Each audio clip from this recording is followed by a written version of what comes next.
Welcome to Armchair Expert. I'm Dax Shepard. Hi. And I'm joined by Monica Mouse. Hello. How you doing, bud? Great sweatsuit. What color do we call that? It's called terracotta. Oh, my goodness. It's called terracotta. It's from the brand Pangaea. They're not a sponsor, but I will give them a lot of love because I've been wearing these exclusively.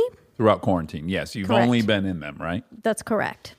Well, our guest today was not in a sweatsuit. That we know of. That we know of. Well, we saw her, I guess, We saw her upper- top, but her bottoms torso. could have been sweatsuity. That's true. Zoë Kravitz, who's an American actress, singer, and model. You know her from Divergent, Mad Max, Fantastic Beasts, Big Little Lies, and currently in High Fidelity on Hulu, which is a fantastic show. And then, of course, she's going to be in the upcoming Batman, which we talk about. We sure do. Please enjoy Zoë Kravitz. He's an armchair expert. He's an armchair expert. He's an armchair expert. First of all, do you have a new cute hairdo? Kind of new. Okay. It's been like this for like a couple months, like since January. What preceded it? Batman. I did it for Batman. I'm glad you're saying Batman and not the Batman. Can I just air a personal grievance? I don't like when they say the Batman. I think it's a strong title. The But Batman? I don't think we have to say the Batman whenever we say it. Do you remember, I guess maybe 3 of those ago, Cillian Murphy, is that his name? Yeah, From Cillian. Cillian. Cillian? I don't know. Cillian. It's spelled with a C, so it's very confusing. Got it. I feel like you probably speak French and stuff. Are you multilingual? Oh, I love that you think I speak French. No, not even a Oh, little okay. bit. Okay, good. Okay, so Cillian Murphy. There was a moment in one of the Batmans where he goes, "Bring me the Batman." And I was like, the Batman? Wait, did he really say Batman? Well, I believe Like so. Peterman? Yeah, it was there was a swallowing of certain vowels and an accentuating of ones that didn't exist. But the point is the Batman, just Batman. Get me Batman. Now, where do you land on this? I do like, when I think of the Batman, I think of Heath Ledger saying the Batman. And I do like that. I like the Batman. I'm into it. I think it feels kind of Okay. like simple and yet epic. Okay, I'm good, standing good. by it. Strong. Okay, so I'm just taking in some clues. One of them is the tattoos on your arm, which I noticed extensively in High Fidelity last night. Mm-hmm. Either you're still in makeup or those are yours. They're all mine. All the tattoos and the only one that's not mine is The dude's name Justin. you got Yeah. tattooed on you. Justin. And now, did you have the conversation with them? Because I have done this, but it's out of pure laziness, which is if I'm going to be on a TV show, which I'm currently on, I'm like, I cannot do an hour extra every day of getting these things covered. So you're just going to have to embrace them. So what was yours motivated out of? I mean, I think I always try and think of the character first. So in most situations, I've covered them. On Big Little Lies, I covered most of them. In the Batman, I'm covering my tattoos. In the Batman. But yeah, in High Fidelity, it just felt like I was kind of playing someone so close to me that I would fully believe that she had tattoos. The funny thing is that High Fidelity is the first time I've been able to play anyone remotely close to who I am, which is funny because people think that I do things like speak French. Well, right. Well, I know little bits and pieces about you. And then, of course, I read about you. And then I learned that you got married in Paris. So I was like, I don't know. Your old man has a place there. Yeah. And so maybe you spent an inordinate amount of time there. And maybe you picked it up because you have a flair for that. I wish that was my story. I wish that was the story. But my dad has a house there and I have spent time there. But to be honest, I usually just go to see my dad and end up kind of like not even leaving the house that much, which is horrible. We go to Paris a lot and stay in the house, which is so sad because it's the most beautiful city. We realized after a week, we're like, we haven't left the house. We have to go somewhere.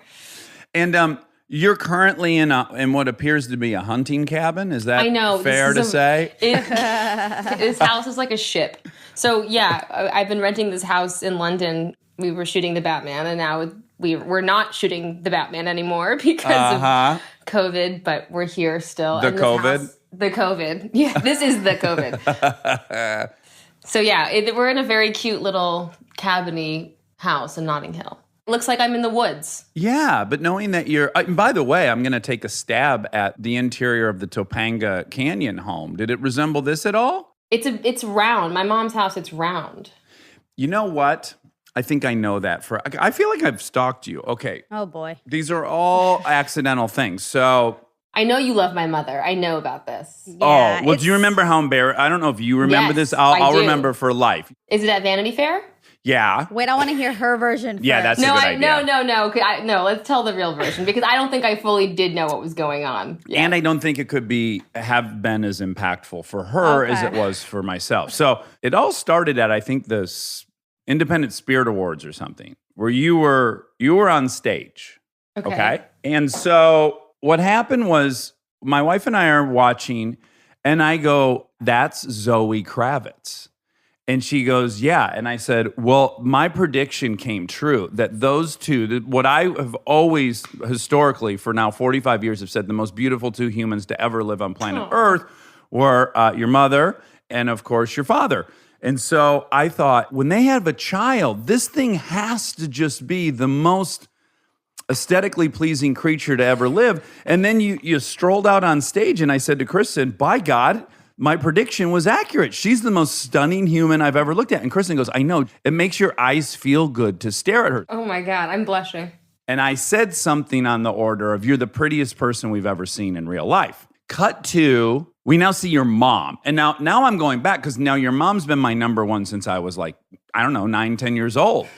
So we meet her, and then my wife, thank God, she's helping make it not feel insanely weird that I'm saying this to your mom. But I'm like, you're the number one of all time. I don't think there's ever been a person prettier on planet Earth. And then you walk up at the exact perfect moment, and you say, "You just said that to me." Oh, good for you for calling that Got you. out. Good job. Oh, that's so funny. I'm That's so proud of so you funny. for calling him out. Yeah. So I felt completely fraudulent and truthful. It was conflicting. Oh, it's so I funny. stand by both statements, yet obviously they both can't exist in the same time. You love being Had right. I seen you say that to one more person, there would have been. Yeah. I'm like, dude, Dax, you have to chill with this line. I remember you guys coming up and being very sweet and chatty, and me and my mom walking away going, they were so nice and cool. Like, you guys felt like a very fun unit. Okay, great. That's a good feedback. Now, what happened was at some point, there was a dance floor, and I love to dance. And so my wife says, you want to dance with Lisa, don't you? And I said, I would really like that. And she said, you should ask her. And then I asked your mother, and then your mother and I fucking cut a goddamn rug for, I'm going to say, upwards of 45 minutes. She can dance. Oh, rhythm exuding, just seeping out of the pores. She's a 10 on the soul spectrum, so I'm not God, surprised. Oh, no. What's happening here? You hate that. You've stumbled into another. Do you know the actress Joy Bryant? Yes. Okay, so Joy and I were married on television for 6 years together, and we created this thing called the Soul Spectrum, and we rate people. Bill Murray being one of them. I put Bill Murray yes. in the 9-10, like Sam Jackson territory. He's very, very high. Yes, I agree. Danny McBride. Danny as McBride, well. I think, is real high on that Soul Spectrum. Christopher Walken. Okay, yes, very, very interesting Sam choice. Rockwell. Oh, I like that. big time, big Very time. high in the soul, yeah. Yes, so your mom is basically a perfect 10 on the She soul is. spectrum. Yeah. I have one other really embarrassing memory Give I it want to to me. share with you. Okay. This is great. So I'm equally obsessed with your stepdad, Jason. I just love his physique. Oh. I love his physique so much, Zoe. And his hair and the whole thing. I just love it. I love it. I've gone as Khal Drogo many times at Halloween. Point is, we go to the Game of Thrones premiere. I don't know what season, maybe 6 or something. I wear a tank top that says Starks in the streets, Wildling in the sheets. That's my tank top. I've also got about 50 tattoos I've ordered off the internet on my body that are Game of Thrones themed tattoos. And then I'm with Kristen, who's dressed the exact same way. So I'm feeling very confident. Same tank top. Same tank tops, same tattoos. And I'm feeling super confident, like, oh, we're killing this premiere. But I get separated from Kristen at some point. And then I bump into your mom, and it's our first run-in since our dance party. This interview sucks. Are you getting mad yet? I'm loving it. Okay. This is the most human interaction I've had in so long, and I'm really, really enjoying it. Okay, good. So I bump into your mother. I completely forget how I look. I'm just so excited to see her. And then I just kind of feel that she's giving me a once over. And all of a sudden, all at once, I realize what I look like. That I look insane. And I panic. And I go, I'm not, honey. And I start panicked, screaming for Kristen so she'll join me so your mother doesn't think I'm a complete lunatic. And then Kristen's busy. She's doing something, but she comes, what is it? I go, I just wanted her to see I'm not the only okay. And then that was it. I doubt your mom remembers any of the whole. Oh, God. I bet she does. I'm going to ask her. I can totally see her looking you up and down, too, because my mom, she's just not very good at faking it. Like, she's very honest. She's a 10 on the soul spectrum, but she is like a 0 on the bullshit spectrum. Exactly. She can't Those do it. go hand in hand, I think. I agree. I think you're right. I think you're right. There's a inverse coefficient. Exactly. God damn it, Monica. Okay, you and Monica are... The reason I ask this is because anyone who likes the show came for me and stayed for Monica, okay? I'm just the second fiddle. So I just wanted to set that up. Secondly, Monica is 4 months older than you, and she's never older than a guest. Yeah. And this is a lot. It hurts my feelings a little bit, but it's okay. It's okay. 4 months. 4 months. 4 months. I know. We're basically twins. Oh, you can do a lot of aging in 4 months. A lot of aging. By the time this whole thing's over, I believe that. I'm going to look like a different person. My neck does have some substantially more wrinkles than Zoe's. My prediction is you will emerge from isolation at the age Monica entered. Oh, boy. Yeah. Do the math. Dax loves fast math. Okay, so Even if my it doesn't make any sense. My prediction is a 4-month quarantine. So you'll Okay. basically leave quarantine the age Monica entered. How long have y'all been doing it in England? Well, we started before they did it in England. The minute we heard it was happening in America and what was going on and the movie shut down, we quarantined ourselves. I'm sure you're experiencing waves. We are, right? Where it's like, Yeah. This is euphoric. I needed a break. I love it. I'm seeing my kids a lot. And then I hate this house. I hate everything. So I just wonder how it would be compounded being in another country. Like, do you feel like that's a layer? You know, it's weird being away from your home, but, you know, we do feel really comfortable here. America is a little scary right now, and the president and just the energy feels a little gnarly, I feel. So there's something actually kind of nice being removed from that. People are very calm here. Yeah. So there's something comforting about that. I'm not tempted to see anyone because I'm away from home anyway. So that's kind of nice too. Yeah. But you're right. I went straight to England when this first started, which was just thinking like, oh man, we're all panicking that we got to stay inside and stay 6 feet apart. And they just had bombs raining down on their city for months and months. And the fact that they all just carried on with their lives, I feel like you're with the perfect group of people to. Yeah, carry on is exactly the phrasing. But I think they are starting to take it a little bit more seriously in terms of the social distancing, which is great. Uh-huh. But even though they're realizing how serious it is, they're still very calm. Like there's no kind of anarchy feeling. You know, I feel like New York, Brooklyn feels like post-apocalyptic. There's certainly some people screaming at the top of their lungs. It feels like that anyway in New York. So That's true. I mean, also, you know, when the whole thing started going down and they were talking about closing borders, you know, everyone was panicking. And so many of my friends called me and said, you know, you have to get on a plane right now. They're going to close the borders. And me and my husband started panicking too. And we were like, okay, we have to pack up this house. And what are we going to do? And then we were like, why are we going to America just to be in America? Like, let's just stay where we are and not go to an airport and not be around people. And yeah, we realized we didn't even know why we were scrambling to get back into the country. Yeah. Interesting. Okay, but long ago, you were a little tiny baby in 1988. Yes. You were a Christmas baby. Yes. Mom and Dad got divorced at 5. 2. Right? At 2? I was 2.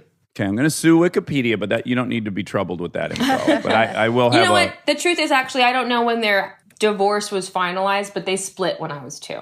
I got you. Okay. It's funny because you see pictures and stuff, and you kind of, as you get older, confuse that with things that you remember. But I don't think I actually have any real memories of them as a couple.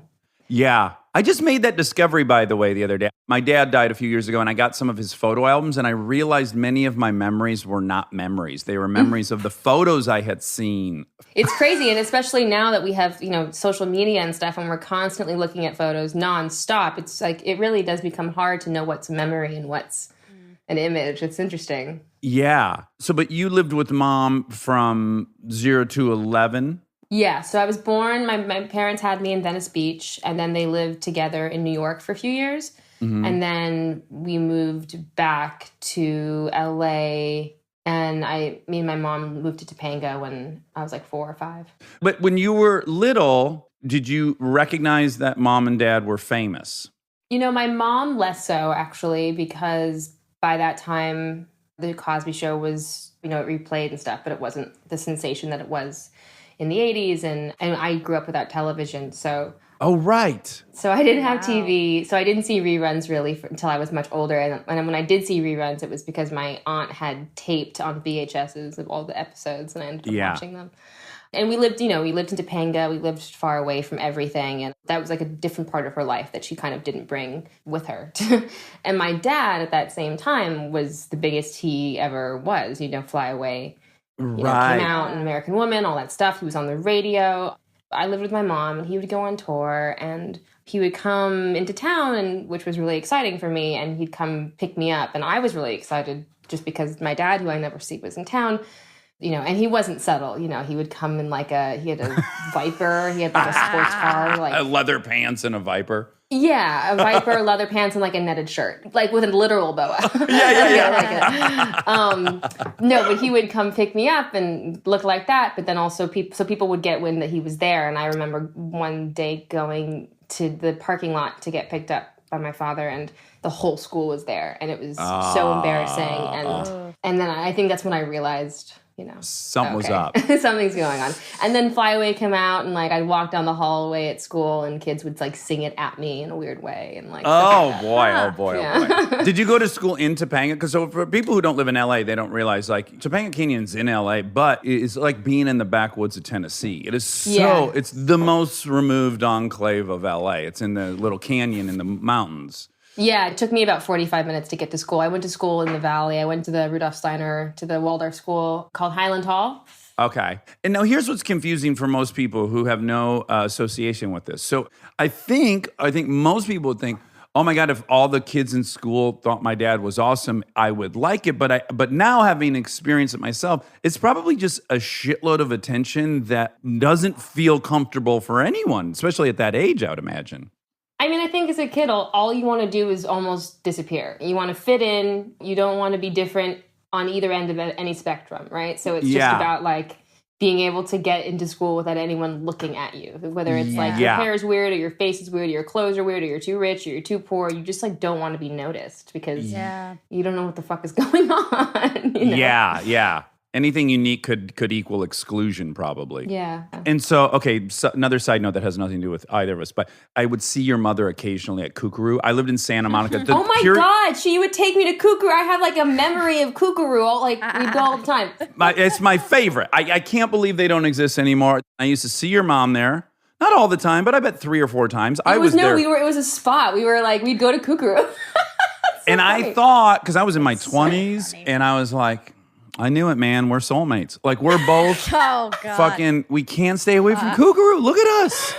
Koo Koo Roo had this bomb chicken that had this tangy orange sauce on it. Do you know what I'm talking about? Yes, it was vaguely barbecue, but it didn't taste but it had a tangy thing, a citrusy thing to it. A lot of flavor profiles. Woo! Yeah. Koo Koo Roo. Oh, it's so funny. Yeah. My girlfriend Bree and I used to go there, and we were on an Atkins diet. We would put the bread in our mouth and just chew it a couple times, spit it out, and then just take it and put it back on the plate. That's so dark. It is not advisable. Dark. And I was 23. Why was I so worried? Okay, but what's interesting is that you're actually a 3rd generation performer. Yeah. And that grandma on your dad's side, right? Yes. Was on the Jeffersons. Yes. She's legendary. She was the first interracial couple in primetime television. Yeah, Roxy Roker. Sweet story. When they were casting the Jeffersons, and they told her they were going to have a biracial couple, and that was a big deal at the time. And, she auditioned, and I think they loved her, and they wanted to say, just so you know, we're doing something crazy. You're going to have a white husband. And she pulled out a picture of my grandfather who was white and said, well, that works out. And I think that was part of the reason they were like, oh, she's perfect. But I love that story. I've been practicing for this. And then same configuration, right? So then mom's parents are black and white, both Jewish and black on both sides. Yep. Yeah, my mother's mother, Arlene, is white. She is a Russian Jew, and her father is African American. Do you tire of people's interest in that? No, I think it's cool. I think the part that gets funny is like because both my parents have brown skin, people get really confused and they're like, how are you mixed or how are we don't understand? And Sure. I think I recently said something on Instagram about being mixed and some person commented like, why are you so ashamed of who you are? Your parents are both black. I'm just like, Oh my God. Yeah, you can't win. do 5 seconds of research before you say that. Also that they think they know more than you about your own history and heritage. Like it's ridiculous. crazy. And your relationship with it, whether Yeah. it's shame-filled or not. There's so many things that are counterintuitive. So Monica and I have talked about this a bunch. Monica constantly was asked, where are you from? Well, this bitch is from Atlanta, Georgia. But that's not what they meant, of course. And understandably hearing it from her perspective, how fucking annoying. Also the redundancy and the predictability. Oh, here comes that question. Where are you from? Atlanta. No, but where are you from? I'm from Like Atlanta. what are you? Yeah, Yes. exactly. And it's almost like just ask me what you want to ask because then you don't really know how to answer and you answer it correctly and they're like, but no, I mean, you know, Cut it the just shit. becomes Where a are you whole from? thing. Yeah, it becomes a whole thing. From. Yeah. But from me as a vanilla Heinz 57 white dude, I'm like, oh my God, the notion that women would be curious about my ethnicity sounds awesome. Like, yeah, any fucking question you have for me, I'm going to enjoy because I just want your attention. So, you know, previously, I think I probably would have been like, oh, I'd love people asking me what my mix is just because I want to talk about myself and you seem to be interested in me. But I recognize it can be laborious and redundant. I think it depends on also, you know, I don't know, when you were a kid, it was probably different for me. Like what we were just talking about, you know, when you're young, again, you just want to fit in. So people kind of trying to figure you out can make you feel really uncomfortable. You know, I had so many, like specifically like about my hair, you know, like brown girls and their hair and white kids coming up and asking like, why does your hair look like that? Or can I touch it? And of course, the, you know, kids, they don't know what they're doing, but It just highlights your differences. Yeah. It's the opposite of what you want at that age. yeah.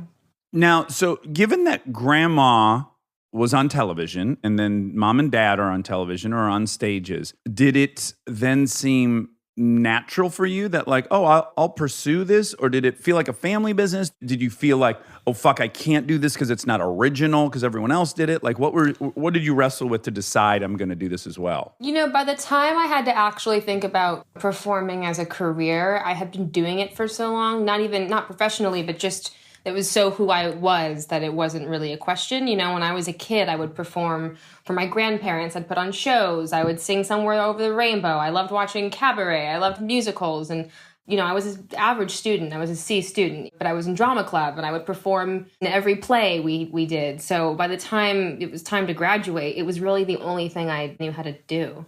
I did look into John Jay College of Criminal Psychology because I was really interested in the minds of criminals. But I think that also like ended up being a part of why I loved acting too. I kind of figured out how those two came together.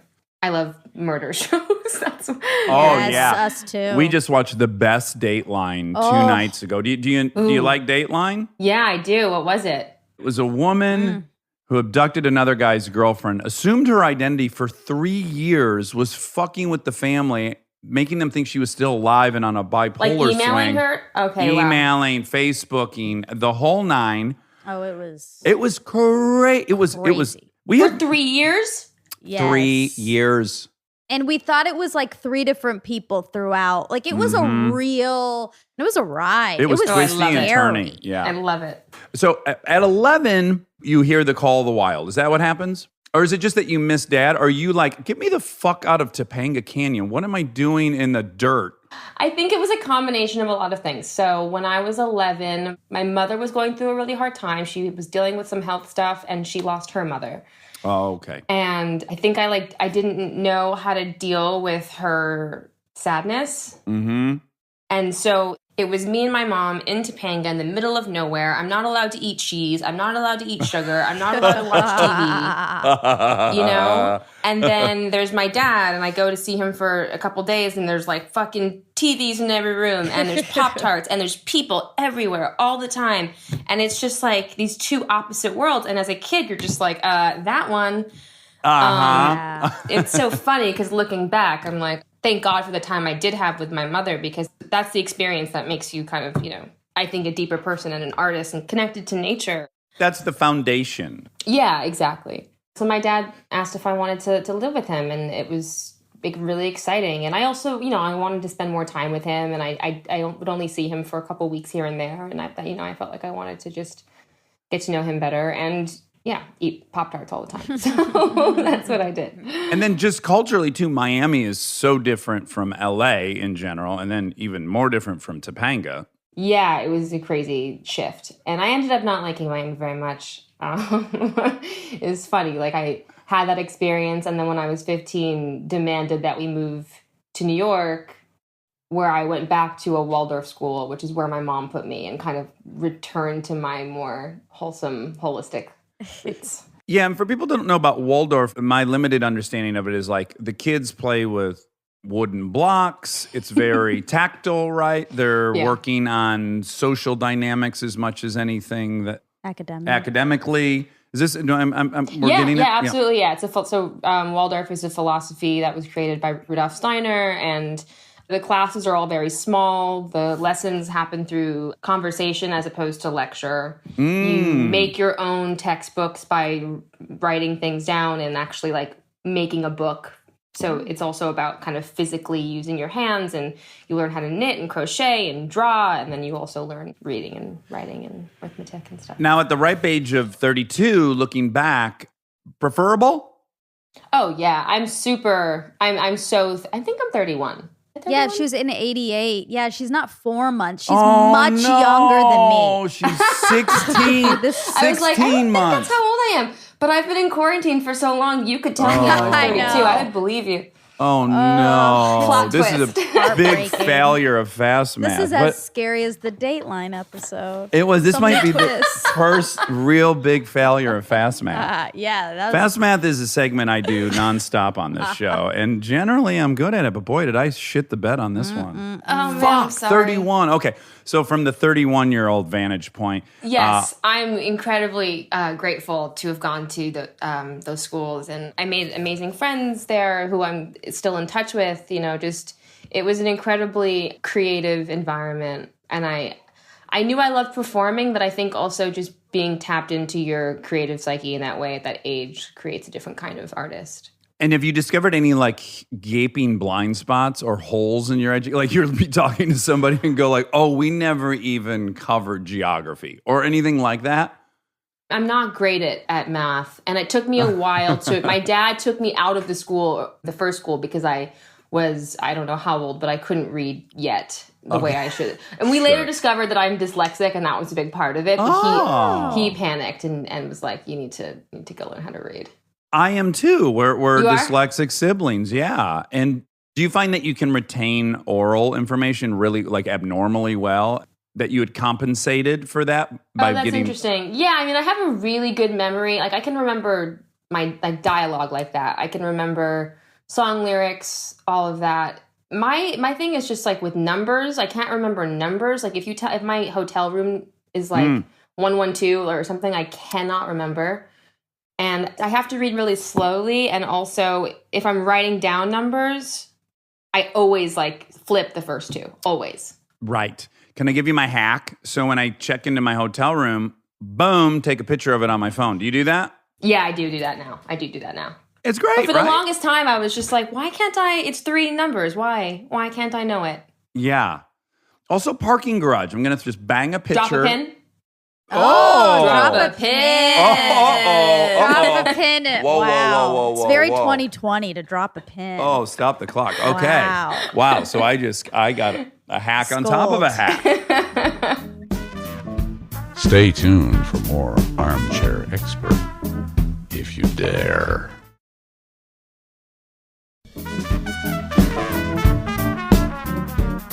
Now, Miami, yeah, culturally, and again, these are all stereotypes. I've never lived in Miami. I've only visited for work. But I got to imagine, you went to some Miami Miami Day. Country Day. Miami Country Day, thank you. Yeah. Were the other children in there like Hulk Hogan's kids? Wait, actually, I'm like, maybe. I think maybe. I think maybe. Hilarious. Yeah, I think so. Okay. Yeah, the vibe was weird. It was very, and again, it was like I had this desire for like this normal life. You know, I went to like this weird hippie school and like couldn't eat whatever. And now I go to this place in Miami and it's like there's cheerleaders, there's football teams, there's like cliques, and it's like Bikini culture, right? Totally. I mean, what the girls were doing at our age was like scary. These kids are growing up too fast. Drugs, sex, all of Okay. it, but The just whole- so young. Oh, it makes me sad to think about. Yeah, I mean, there's this whole, there's a lot rap music and like wearing shorts that are like way up your ass, but it's like you look back and I'm like, you're 15, bro. Like, no. Yeah. There was a few times where I came back for Christmas break or whatever, and I'd come back in some like tight Brazilian jeans and like my eyebrows were gone, and my mom was like, "You fucking kidding me?" Yeah, your mom must have hilarious. been panicked when you would return. I mean, Yes. total opposite of what she was crafting for you. And I come back again like with like no eyebrows and like weird makeup on and like a cell phone and like jeans that are like way too tight and way too low. I had these jeans that had like a cat painted on the butt. Sure. And my mom was just like, no, dude, no. Okay, so you ended up in New York, and then you returned to a Waldorf thing, and then things were honky-dory. And then you went for a year to college, and you studied acting for that year. Is that correct? Yeah, I feel like I was enjoying high school so much, actually, which I know a lot of people don't relate to, but I really was. That all of a sudden, school was ending, and I hadn't really thought about college that much. And SUNY Purchase had a person come into school and kind of tell us about the programs they had there, and the acting program sounded interesting. And I kind of threw it together pretty fast because, again, I wasn't really planning on going to college. What aspect were you loving about high school? And this was in New York City, right? This is in New York, so I just had this amazing group of friends. We were really, really close because it was this, wonderful small Waldorf school. There wasn't really any cliques, and it was just like, so there wasn't a lot of drama and that kind of a thing. It was just like this good group of kids, all, artistic in some way. It was like this wonderful collection of people, and we were just buds, and we were just like, we would make music and sing and smoke weed and like hang out in the park, and it was just like a really fun time. And I think also as a kid, when you're living in New York, you're free very early. You don't need a car, you just kind of like jump on the train and like go hang out on stoops. And it was such a fun time. And kids grow up faster there too, just because of the environment. What was the drug lecture you got? I don't think I ever got a drug lecture. My mom I was 16 years old, and I guess her and my father had a conversation about the fact they knew I was smoking weed because they could smell it or whatever. Sure. And it was Christmas. I was visiting my mom, and she brought up weed, and I thought I was in trouble. But then she pulled out a joint, and we went took a walk and walked to the orchard and sat in the trees and got high. It was great. And I think their whole thing was always just, schoolwork first.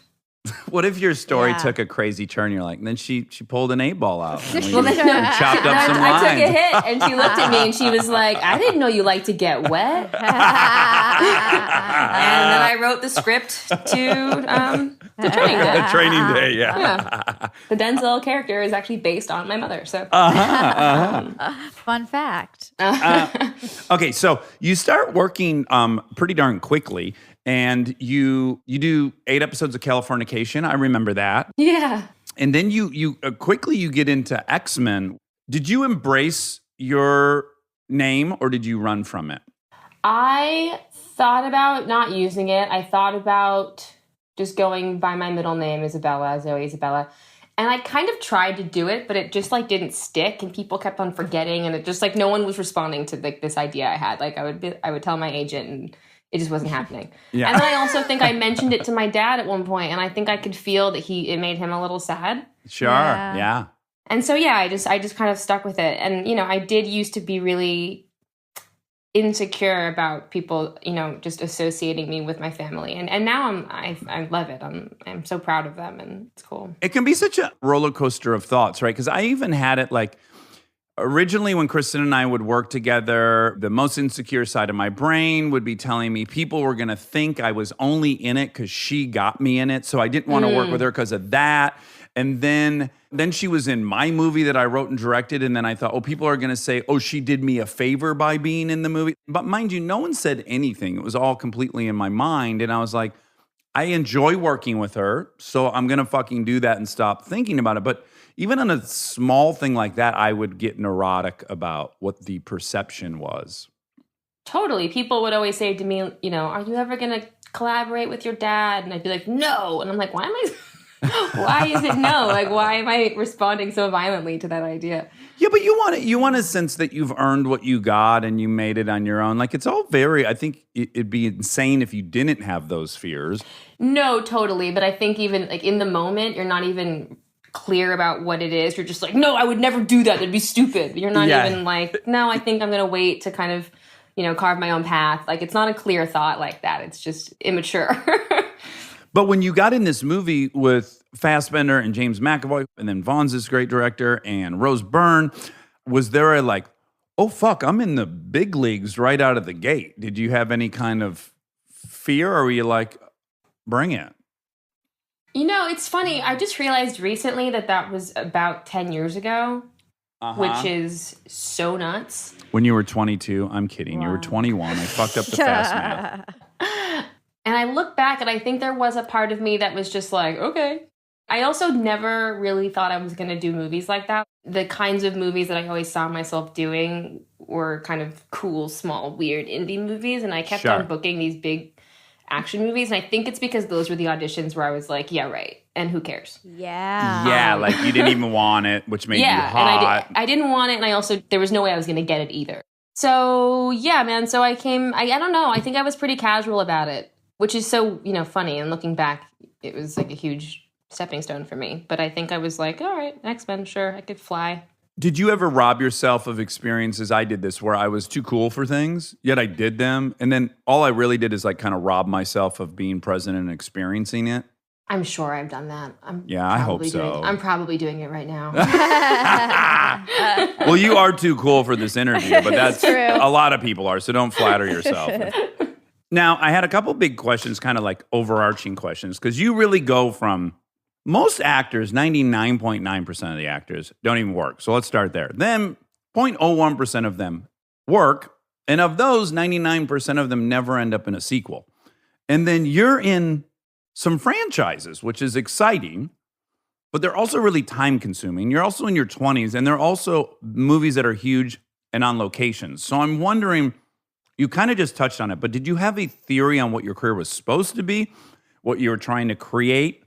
And then also, what is it like to just never be home through your whole 20s? That could either rule, or in the period where you're kind of defining who you are, it could rob you of that luxury. I definitely didn't have a plan. I said no to a lot of things. One thing I realized I was very lucky about was that I had a little bit of help. It wasn't, my dad gave me a little bit of money just to like start off. And he's always said he was really proud I never asked for money ever again. That was the one time he gave me money. And there was a point where I was like, okay, fuck, I haven't worked in a long time. I don't know how I'm going to pay my rent. But I did have the luxury of being able to say no to a few things when I was younger, which I think is really important when you're trying to sculpt a career. It takes most people a whole career to learn to say no. And most people don't have the luxury. They just needed to fucking pay their rent. So that was something I was very lucky to be able to do. I guess I did work a lot, but there's some major lulls in between the things that you're talking about. Like, I left college when I was 18 because I only went for like half a year. So from 18 to 20, I was hanging out in Brooklyn hard. Okay. Hanging out in Brooklyn, not doing anything.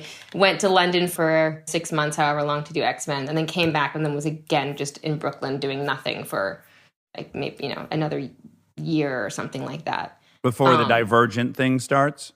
Actually, it was Mad Max and then Divergent. Oh, that makes sense because it probably took forever for that thing to come out. Yeah, I think Mad Max came out after Divergent came out. But it did. That's probably the thing you've been in that I have the most questions for. Okay. First and foremost, Road Warrior defined my childhood. I was on the big wheel every day. I was Mad Max. My brother was chasing me. So with great anticipation, I see your movie.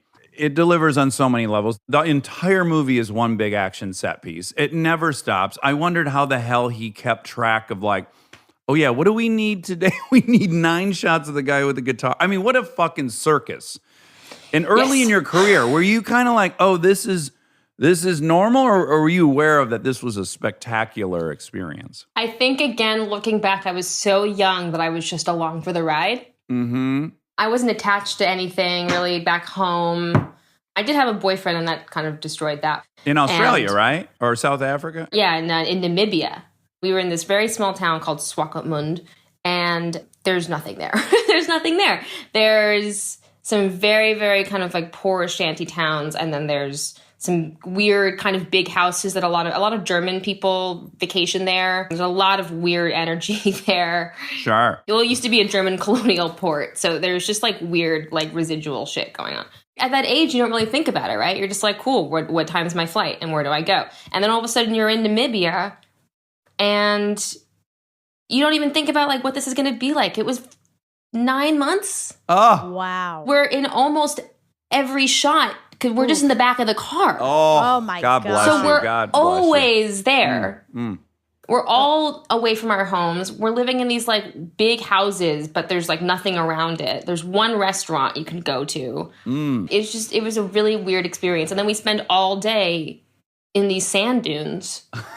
And you do start to go crazy. Like we all went insane. You know, and George Miller, who I love him so much. He's an amazing artist. And he was so specific about, even though we had very little dialogue, you know, just who these women were, what they had gone through. We did a 2-week course with Eve Ensler. She's this amazing woman. She's a performer, but also has this incredible place called City of Joy in the Congo, where she takes in women who have been human trafficked and mutilated in horrible ways. And she's an amazing woman. But she also wrote the Vagina Monologues. These women were sex slaves. So he really wanted us to understand the gravity of that. And the fact that he took the time to even, you know, go deeper with that, especially when it's not in the dialogue, I think was really special. And he knew this story so deeply. He'd been working on it for so many years. I remember, you know, he'd come up and give you direction and he would close his eyes and he would start talking to you. But he was seeing it in his head. He was seeing it. He was feeling everything really deeply. And he's truly a genius. And did anyone take you under their wing? Because it sounds like you basically had like island fever. Yeah, Charlize is really cool. She's South African, so she felt way more at home, and she would have dinners at her house, and her mom was there with her, and that was really sweet. And, you know, and we also, you know, me and Riley go way back, and Abby Lee's one of my dearest friends to this day, and Nick Holt I had worked with doing X-Men, so we had a little crew. But yeah, it was like summer camp that turned into like horror movie summer camp a little bit. But was it always scheduled for 9 months, or did it just keep going over? Always scheduled for 9 months. Actually, I was the second person they cast. I read with a different actor that they hadn't hired Tom Hardy yet. And they were kind of matching people up. And you can tell people it was me. I'm honest. Well, I didn't get it. That's how I originally know. Yeah. No, Dax. It's from our Man I Max didn't look audition. good in any of the gear. And then they cast me. And then that was when it was supposed to be shot in Australia. And they were supposed to shoot it in this place called... God, I can't remember the name right now. But it was this area that was desert.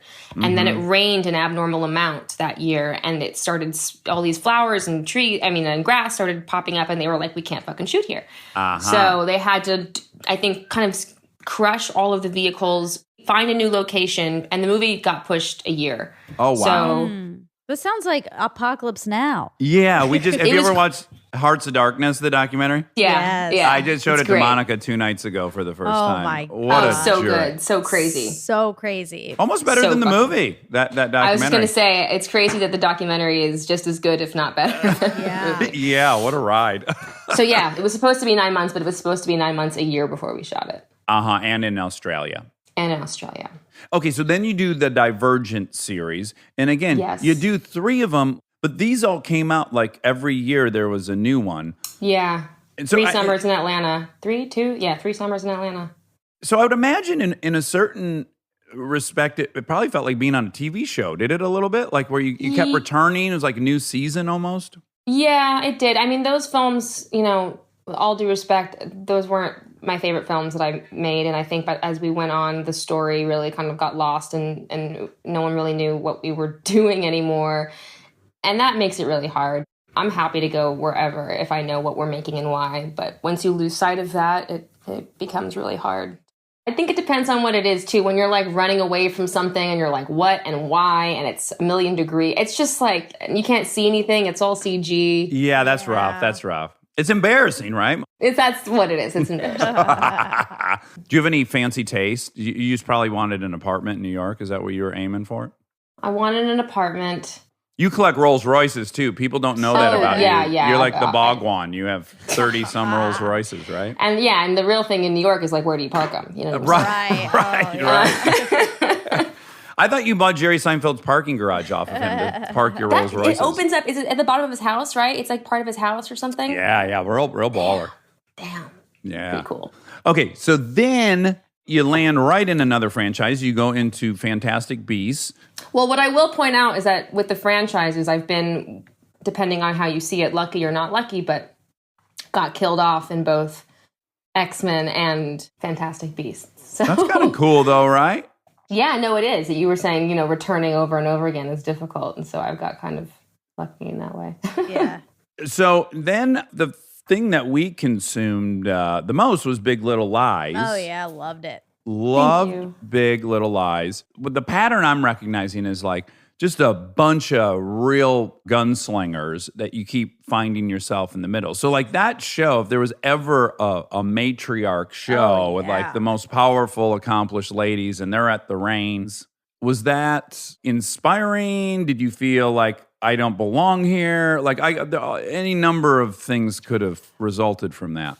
I think I experienced a lot of feelings, those being two of them. Mm-hmm. But I think ultimately I just felt, very lucky to be there. And it made me work harder because I would think to myself, I'm not going to let my performance ruin what these amazing women are doing, you know, because it really is an ensemble show. And so if there's one person that's not doing their job, I think the whole thing kind of falls apart. So I really wanted to do well just to keep their amazing performances intact, Yeah. There's two layers happening. So your character on the show is this, like, of course, anyone's fear. The man has left his wife. Now he's got this much younger woman. There's a couple layers that could go south because you're playing that role. And then people like hunker into their character in a way that it's like it bleeds over a little bit outside of scenes.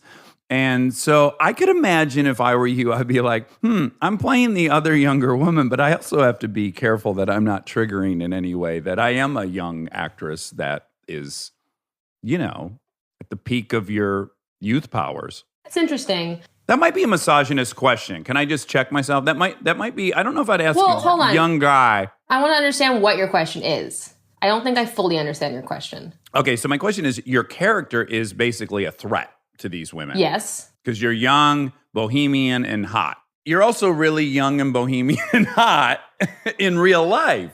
I'm wondering if I would walk into that situation as you being a little eggshelly of like, oh, I don't want to assume the real life character that I'm playing in this show. Does that make any sense? But I am wondering if I would ask a guy. I don't know if I'd ask a young dude that was in like those Sylvester Stallone movies, Undesirables or whatever. I don't know if I'd ask the young guy, like, did you feel like you were threatening to those guys?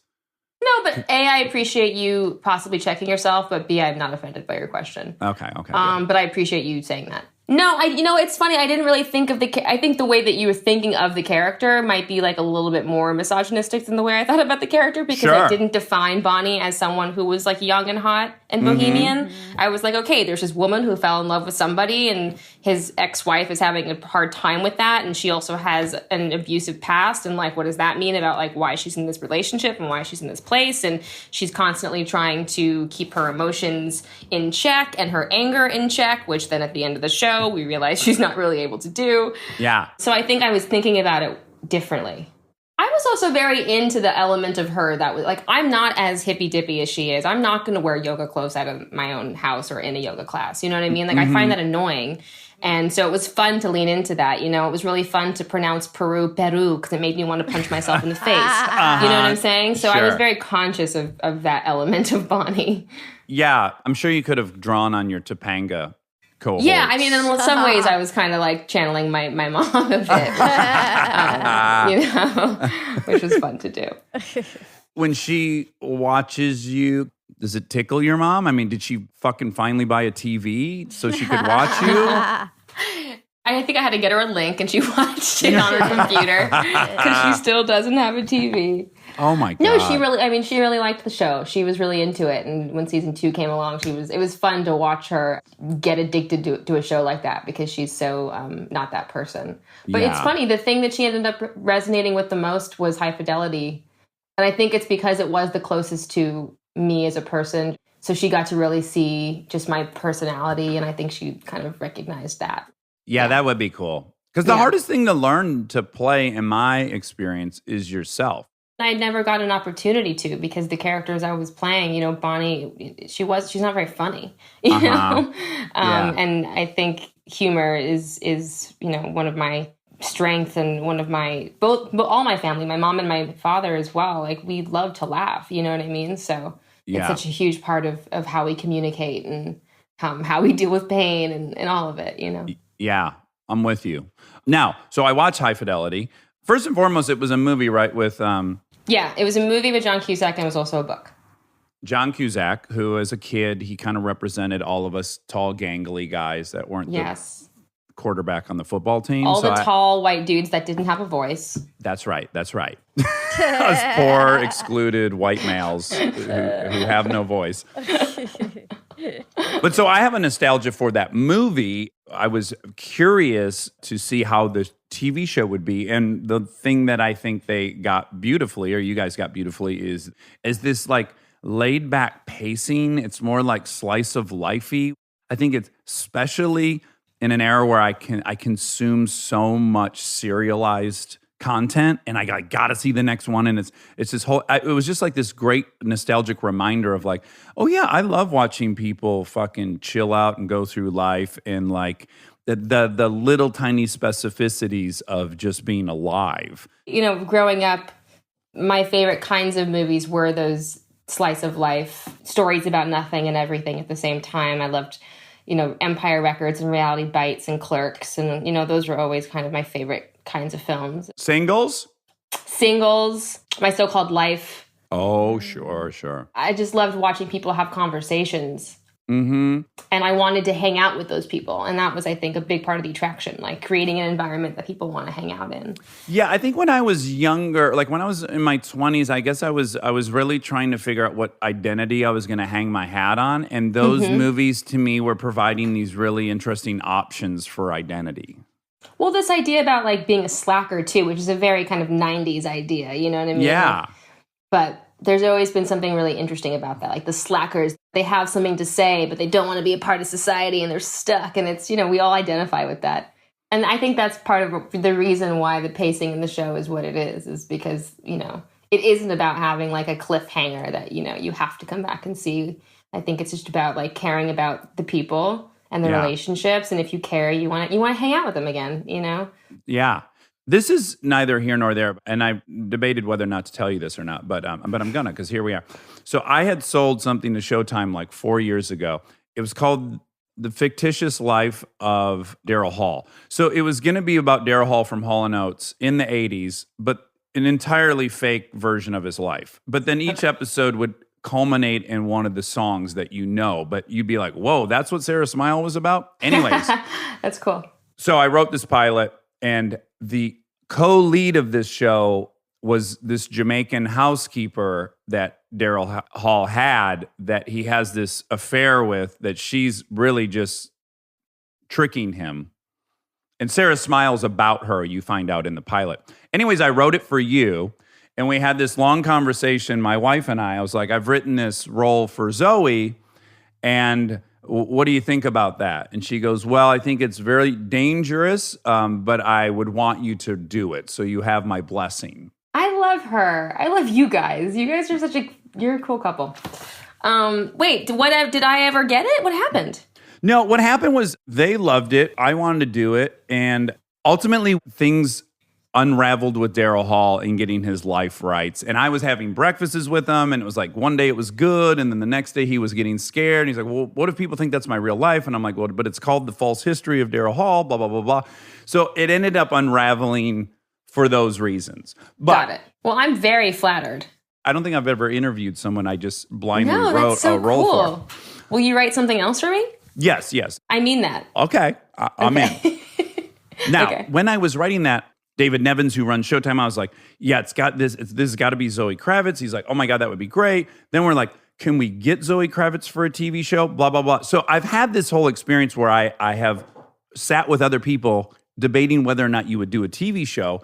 And so I only say that to say that I know you have a lot of options. So how did you decide, A, to do TV, and then B, that it would be this project? Well, Big Little Lies broke the seal for the TV thing. And I think obviously television has evolved in a massive way now that we have all these streaming services. So I'm also very wary of the reboot, as I know a lot of people are, because it can go terribly, terribly wrong. And I think a lot of people, they see these reboots, especially when you have like a gender swap, and think, what is the fucking point?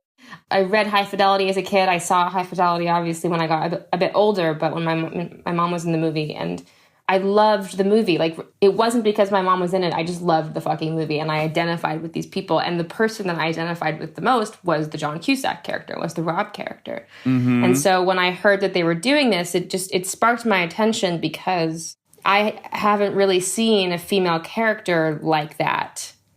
And of course, there's Fleabag and stuff, but it was also about her relationship with music and pop culture.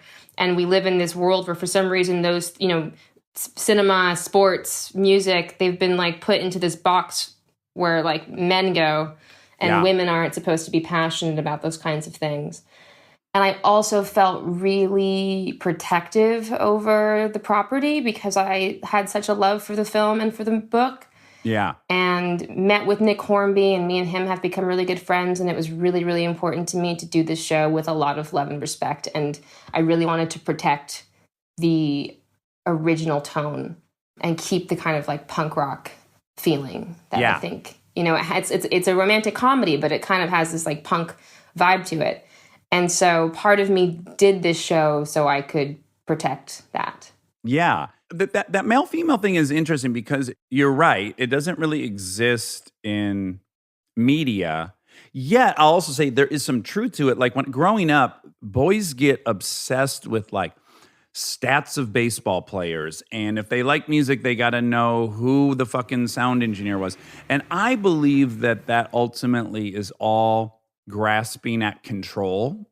I think so many of the things we all do has some element of control. So it's like, if you completely understand every single little sliver of this thing you're interested in, it gives the illusion of control. And even the way your character, like, she wants to bring everything back to music, and she's only comfortable when she's spouting off these facts. And to me, it does feel like an exercise in control in some weird way. I think you're absolutely right. The thing that you love the most, you can control, because it's not a person, right? It can't do anything to hurt you. Mm-hmm. I also think that men are able to, if you're obsessed with your baseball cards, or you're obsessed with Dungeons and Dragons, or whatever the fuck you're obsessed with, you talk about it. You're like, this is my thing. I'm obsessed with this thing. And women, it's not cool to be obsessed with those kinds of things. Like, you're supposed to just be like into guys, or into, brushing your hair, or whatever the fuck people think that women are into. You know what I mean? I don't think women feel comfortable, girls feel comfortable saying, I'm obsessed with this and I love this and this is my opinion. I'm not going to change my opinion. You know what I mean? I don't think that's really something that society says you can do. Yeah, I would agree. I was also really excited to explore a character and try and create a character that people would love for a long time. One of my favorite shows to this day is Sex and the City, and that was a huge inspiration. And that was another reason I wanted to do the show. I wanted to write a love letter to New York in the way that I think Sex and the City was a love letter to New York. The thing I loved about Sex and the City so much was that I really felt like it captured the city I lived in. Even though I was younger, I was still like, I know this place, and I know these like walk and talks, and I know like just the situations. And so I really wanted to do that for a younger generation. And obviously Sex and the City is problematic in some ways. Now we look back and look at the way that there was no people of color, and then when there was, it was a little weird. But, you know, it was exciting to try and bring that element to a new world with people who are, you know, are different diversities and sexual orientations, and talk about like a different kind of neighborhood, but still just like bring this place to life, I think was something I was excited to do. Stay tuned for more Armchair Expert, if you dare.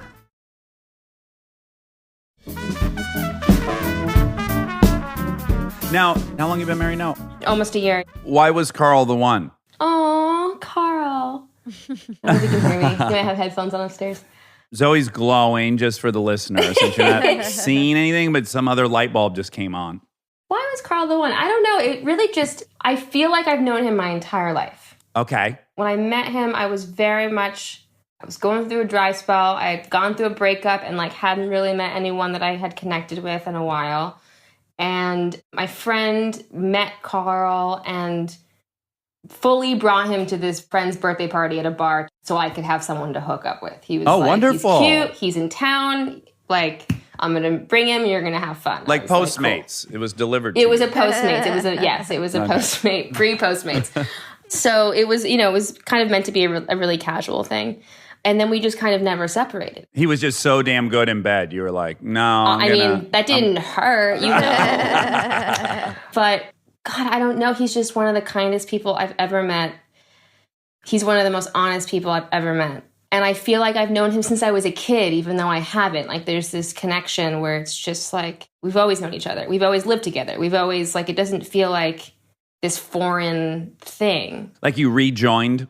Yeah, kind of. Or just like we have a history, it feels like. You know how some you have like a weird part of your personality that like only your friends know from when you were young. Yeah. We have that same part of our personalities, if that makes sense. Yeah. And then being together right now in quarantine has been so fucking great. You know, at first it was like, okay, let's see how this goes, especially being in a relationship where we're like constantly traveling and stuff. But it's fucking great. He's just awesome. Yeah, it put a real magnifying glass on some things that we had not been discussing. Because when you're busy, you can just kind of shove stuff off like, yeah, that's an issue, but maybe we'll get to that. I don't know. Yeah. There's something really awesome about it, though. It's like pushing the restart button. Yeah. Well, I gotta assume that this whole thing's gonna make a lot of people get divorced and a lot of people have better relationships. Well, I read in China that the divorce rate went like skyrocketed after the quarantine. Really? Yeah. Wow. Yeah. That doesn't surprise me. Like an insane amount. Like all these Chinese women were like, no. Yeah. No, thank you. No, thank you. Yeah, I don't think that Chris and I have been around each other this uninterrupted since we met 12, 13 years ago. Like, this is a whole new amount of time together. Are you enjoying it? Now, we had a real rocky couple weeks there, but then now we're on the other side of it. But yeah, it got a little dicey. It was rocky for us only because I was so freaked out. Like, when this whole thing started, I was like, is the world ending? Like, is this it? You know, and I would just break down and cry. And then I would say, we have to disinfect everything. And then I would order a pizza. And then I would cry because I ate the pizza, but only because I was like, I didn't disinfect the box properly. Yeah. And like, I was such a maniac. And one of the reasons he's so great is that he put up with my psychotic behavior really beautifully. Yeah. And sweetly. It's really fertile ground for these like kind of historic evolutionary archetypes that genders have. So like me as the guy is like, fuck this, bring it on. I'll kill this virus. My wife is appropriately responsible and worried. And then my attempt to make her feel safer, it ultimately makes her feel more scared. You know, it's just really ripe for all these weird kind of traditional gender things. Dudes like to fix things. Like, they want to fix it. Exactly.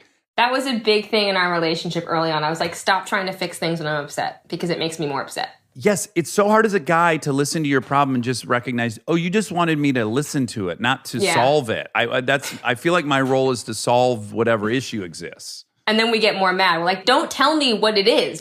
I'm just telling you what I feel. Yes. Oh, is it hard? It's really hard. Yeah. Even when you learn that and recognize that pattern, it still just pops up every 5 seconds. I mean, it comes from a place of love and also feeling uncomfortable. You know, you're like, let me fix it. I don't like the way this feels. Just wait an hour and it'll be fine. Do you think you'll have a baby? I don't know. That's a triggering question. I know it's a triggering question. Well, yeah, I used to find it very triggering, especially because, well, one, when you get married or engaged, the first thing people ask you is when you're going to have a baby. I think it's what they ask women, not men. Sure. Yeah. Right? So that's a little annoying. Also, a lot of people ask the question, when are you going to have a baby? Or say things like, when's the baby? And I really get offended by people assuming that that's something I have to do because society says so. Yep. Yeah, so I don't know. Right now, I'm certainly not in a place where I think I'm able to do that. Yeah. Just because of work and also just, man, I don't know. I like my free time. Yeah. As someone with 2 kids, go to every country, Yeah. See it all. Do it all. So I don't know. We'll see.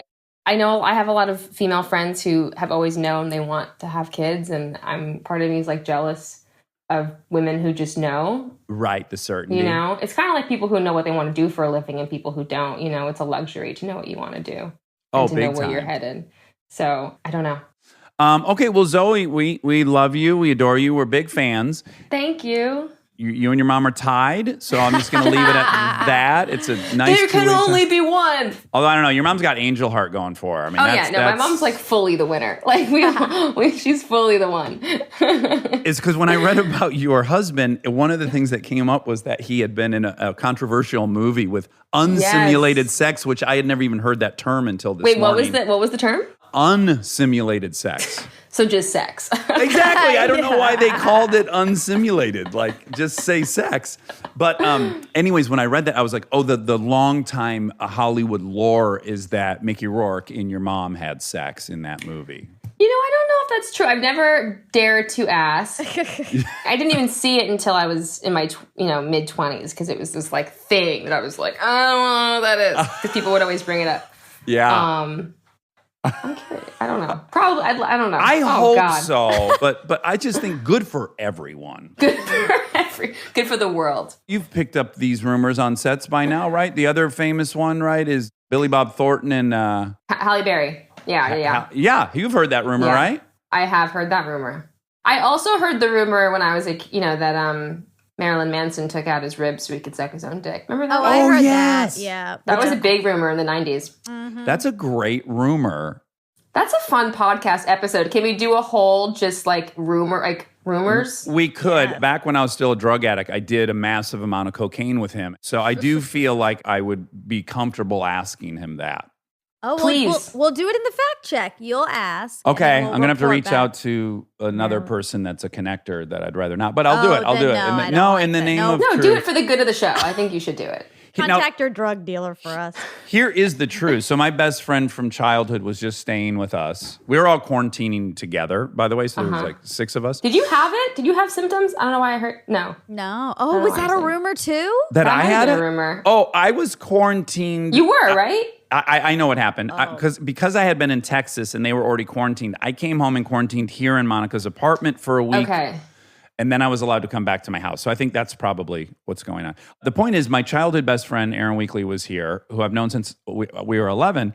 And we were just last week, we were talking. I said, well, you did try to suck your own dick, right? And he goes, 1,000 times. And I said, yeah, me too.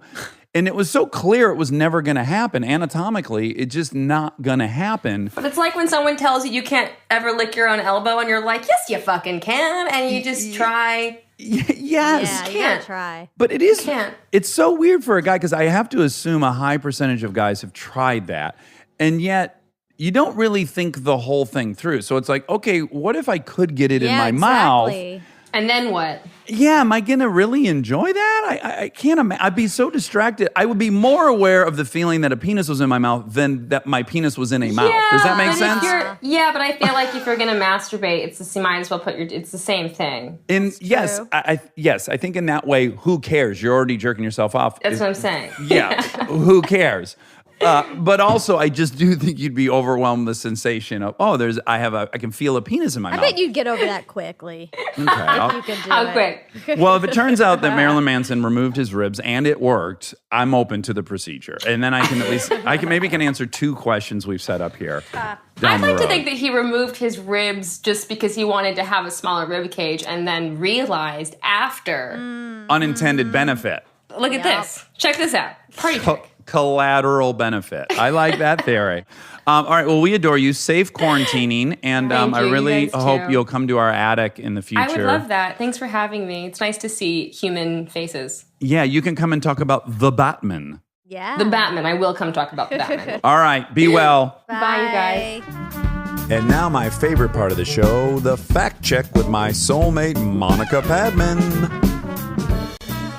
So you're having a glass of wine. Yeah. Yeah. What time is it? 3:17. Oh, perfect. 6:17 in New York. I asked if I could, and you said yes, but it seemed like you were a little not excited about me to have one. That was all in your head? Okay. But generally, when I'm about to drink wine, you get really excited. I do. Yeah. I'm Yeah. excited for you. But you didn't get excited this time, so I got nervous. You said, I'm going to have a drink. And I said, great. But then you heard, it's too early. That's what you heard, right? When I said great? Yeah, I guess. Yeah. Let's reenact the whole thing. Okay. I'm going to have some wine. Is that okay? Yeah, great. Is it too early? No, you go, it's not too early. You have to respond as if I actually said the thing you heard I said. Wait. Does that make sense? What? Wait. Wait, you said, okay, great. You said the way you Yeah, just so watch. Okay. We'll do it. I'll show you another Okay. version of this. Do you like this t-shirt? Yeah. Why do you hate it so much? Okay, well, You see what I'm saying? Okay, I heard what I wanted to hear, I that you don't- didn't like it. I don't think that's fair to me necessarily. I didn't hear anything mean. I didn't hear that you said you hated it. I just I don't think you did. But let's pretend you heard it's too early. okay. Let's just see how it goes. Okay. Okay. I'm gonna have some wine. Is that cool? Yeah, great. You think it's too early? Well, you think it's too early. That's how I would respond. Stop Okay. telling me how I would Well, no, respond. there's just a scene This we're is doing. like when Delta tries to tell people how to play house with her and she's Mm. telling them what to say. I can't stand that. Wonder where she got it. I know. No, I just wanted to see how funny it would sound, but you're not going to do it, so that's fine. I'm going to Oh, move on. I okay. just wanted to see if it sounded really funny for you to respond as if I said another thing. Okay, fine. Okay. Are you sure? No, because this is peer pressure now? No, I'll do it. Okay. I'm gonna have some wine. Is that cool? Oh, great. It's not too early. It's 3. No, I said great. No, but you said Great. Yes, said- that wasn't you that said, good. It wasn't "Oh, worth it, but great." thank you for See? thank you for showing it You're to me. welcome. I did Liz Plank's podcast today, who I love. We love. We love. She's the coolest. Anyway, I got scared. Why? People will hear it eventually, so they'll know. But I had to do a little bit of a character. Oh, you did? Why? It was part of it. Oh, well, tell me more. So I don't want to give too much away, but it's called Heart Homework. It's awesome. It's about grief, and I was in one of the episodes, and so there's an exercise she does with each person. I think it's different. It's like tailored to each stage of grief. And so anyway, so for mine, she has a character called Insecure Irene, Oh, okay. who when she feels insecure, she's like, oh, it's Insecure Irene. And she's like giving it a voice and all this stuff. So then we had to do that. And then I started to panic because I was like, oh my God, I'm going to have to do a character. And I don't do characters. Right. Although you do Metal Mike, but yeah. I do the guy from Bless this mess Bless this security team. And that's a euphemism there. the guy who lets people drive onto the lot. Kind of, yeah. Ish. Anyway, that's a nonverbal character I do. It's all in the eyes. Yes, Metal very Mike. physical. But this had to be verbal because it was via podcast. So I started to get panicky, but then I went with it because I'm cool as a cucumber. Yes, you are. Well, you're like Jordan. You rise to the occasion when there's things you don't think you could do, but if duty calls, you'll do them. Speaking of, Yeah, let's get into it. oh my God. Well, first of all, I have to say, a few episodes ago, I spoke out of turn. Okay. Is it out of turn or out of term? Oh, I don't know. Oh my God, are both things? I thought it was out of turn, as in like, You went before it was your turn Yeah, to talk. That yeah. makes sense. What does speaking out of term mean? Speaking out of turn. So I'm wrong. It's just it's turn. It yeah. is. Yeah. Okay. Yeah. Okay. wow. Phrase: if you speak out of turn or talk out of turn, you say something that you do not have the right or authority to say. And what had you said? I stand by it a bit, but I said that Chappelle Oh, is right. Significantly more impressive than Michael Jordan. I don't think I said significantly, but Right. you said he's the Michael Jordan of comedy. And I said, well, to me, he's even more impressive than Michael Jordan. Right. Okay. Right. And since that day, we have started the Last Dance documentary on ESPN, which is about the Bulls, the 97-98 Bulls season, and mainly Michael Jordan. Oh And my I just can't gosh. say I just can't compare anybody to him. It's not fair. Well, here's what a guy in the documentary said, and I keep saying it in my mind over and over again because it's the greatest sentence. He said, Michael Jordan was as good at his job as anyone has ever been at their job in history. I just love that. It's the truth. It's the truth, yeah. It's the truth. He just is the best that there's ever been at that job. Do you think I'm the Michael Jordan of podcast producers? Yeah. Sure. I kind of trapped you because what could you say? Also, you've been doing it for 2 years and he did it for 13 and he got 6 championships. And What am I the Michael Jordan of? wow. Will you also just say, though, that you had next to zero interest in watching a basketball documentary, but that this basketball documentary is so well done that it's one of your favorite documentaries ever, Yes. and it's not even a topic you're interested in? It's not, except as soon as it started, I was like, oh, this is like made for me because I love stories about, Champions. yes, Yeah. winners and working hard and then achieving. I'm so drawn to those stories because Kristen missed the first episode with us and then we were talking about it and she was like, what is it? Mm-hmm. And then you were like, well, it's a story about Michael Jordan and this. And then I ran up and I said, it's a story about winners. And that is really what it is a story about. And I love it. And I know you aren't going to like that I'm saying this, but I can relate.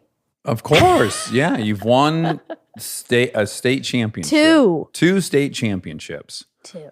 But I knew, by the way, there was one moment in the documentary, and I said something, and I knew as it was coming out of my mouth that it was going to land differently on you than I intended, which was he makes a game-winning shot with 2 seconds left, and Yeah. he jumps in the air and fucking pumps his fist. And I go, God, you and I will never know what it's like. We'll never know what it feels like to do that. And I had a hunch you were like, well, no, I won state championship. But I was thinking, was there a singular moment in the state championship where the whole thing was on your shoulders singularly? Yes and no, because in cheerleading and competitive cheerleading, as you remember from cheer, I hope, if you fuck up, you did fuck up for everyone. But everyone has that ability during the whole competition to fuck it up for every single person. That's what I'm saying. There was never a moment where you and the other team were tied and they sent Monica out there and said, you have 2 seconds to win this for everybody. That's true. That is true. Right. Like when you guys do perfect, it's a team. The team did perfect Yes. and you get a great score. Yeah. It's funny because when I'm watching him and I'm like, oh my God, it's an NBA championship. It's a huge deal. But whatever scale you're doing it, it feels like the whole world. Of course. Like it doesn't feel like, oh, this is the Georgia State Championship of cheerleading. It feels like this is my whole life. And if we lose, my life is over. And it was for naught. Yeah, it was like a big old waste of time. Yeah. That's what blows about sports in a Marxist point of view is that the vast majority of people lose. I know, but not me. But I mean, I'm not worried about. Yeah, although obviously there's lots of the experience is also worthy. It's winning everything. That I remember the experience now. Yeah. I do remember the feeling of winning of because there's course. nothing like it. But the experience is where you gain all the lessons. I would hope it's way more about the sharing the experience with this group of people Yes. and having community, and the trophy's the trophy. But even if you lost, you still had that exact same experience with the community up until the moment where you lose.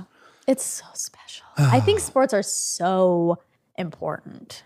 Yeah. I really do. Team sports specifically. I wish I would have done it in high school. I was so into working. I wanted to be working every second I wasn't at school. I just wanted to be making money Yeah. so I could buy a sweet car. Yeah. That's all I cared about. But now in retrospect, I wish I had played football or something. I don't think you would like it. Why wouldn't you play basketball? Because I don't think I was good enough. I played in 8th grade. I was on the 8th grade team and I loved it. But I was like our leading rebounder. I was a good defender, terrible shooter. And all because of the pressure. I'd panic. Yeah, I was not a good shooter. In fact, one time I got a breakaway. I like got a rebound or I blocked something. Then it was just me. I was out. Monica, I was so far ahead of everyone. There is no reason I shouldn't have made this layup. I would have never missed this layup in real life. But because it was the game, I blew this fucking layup. It was the easiest layup. That's so surprising to me. Well, can I Knowing your give you some personality. context? Yeah. I never had played basketball. I didn't have like a rim at my house. I didn't have a dad No, that but- taught me. So I learned on that team. Like I tried to, I had a desire to play, but the other kids had been playing basketball for 4 or 5 I know, years. but you just said you wouldn't have missed that shot otherwise. Oh, so it's not that correct. you didn't have the ability. But Very it was the surprising to second me. or third time I had shot the ball in a game. Right. I'm not surprised you didn't get it in. I am surprised that you felt nervous under pressure. Yeah. Doesn't seem to match with your personality. Well, thank you. And I do think I'm calm under fire, but certain kinds of things, I guess. Do you want to hear a sad part of it that I left out? no, It's the what? only thing my dad ever had come to see me do. That's Oh, I'm going to add so- one more layer. Oh my God. It was no. against Highland Junior High, our crosstown rival, where I used to go to school. I started junior high at Highland Junior High. So 6 years. So I was returning to my school. Oh, My dad came, which he never ever came. And I blew this so easy to make shot. That is so sad. But it also is probably the reason. It wasn't just pressure in a basketball game. There was added pressure. Your dad and then all these other kids who made fun of you. I added that part. Well, yeah, I don't think anyone. Well, we so don't the know. We'll older never kids didn't know. Like. But at any rate, you know what's funny is if you would have asked me that day if I cared my dad was there, I would have said no. I would have really felt like I didn't. Course. I know, but you did. Because I had long written them off in my mind. But now as an adult, clearly I had to have. Yes, you of course did. There's one more element to this story. I Okay. can't believe what a big day this was now that we're unpacking it. It was also the day that I beat my brother up for the first time. I was 13 and he was 18 and I fucking won. Yeah. I pinned him. He conceded victory. Yeah. So also the most momentous thing happened on that same day. That's the most momentous thing. Absolutely. If you've been fighting your brother for 13 years and getting your fucking ass kicked and you finally win, yeah, that's a lot bigger of a deal than scoring a point in a basketball game. Okay, so this is probably why you didn't continue in sports. Why? Because you just said that statement. That was way more important to you. To anybody who's No. been being physically controlled by another human being the day they break out of their chains and they're free? Are you kidding? But yes and no. I think some people channel a bunch of stuff into sports. So for them, making that basket, what do they call it? Basket? That sounds like not someone who knows what they're talking about.